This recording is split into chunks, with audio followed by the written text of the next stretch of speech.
So there are currently widespread demonstrations all over Iran right now by pro-democracy protesters trying to overthrow the brutal theocratic regime in Iran. The catalyst for these protests was the death of a 22-year-old girl named Mahsa Amini, who was murdered by the regime while in custody for the crime of not properly wearing a hijab. Mahsa's story is not unique, however.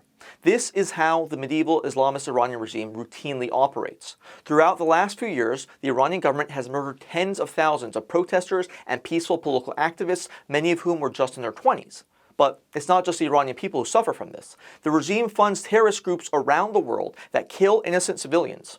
It's also responsible for maiming and killing most of our American soldiers who were hit by roadside bombs in Afghanistan and Iraq. So this savage regime is a threat to the whole world, but we now have an incredible opportunity to assist the Iranian people without placing soldiers on the ground or spending billions of dollars in the process.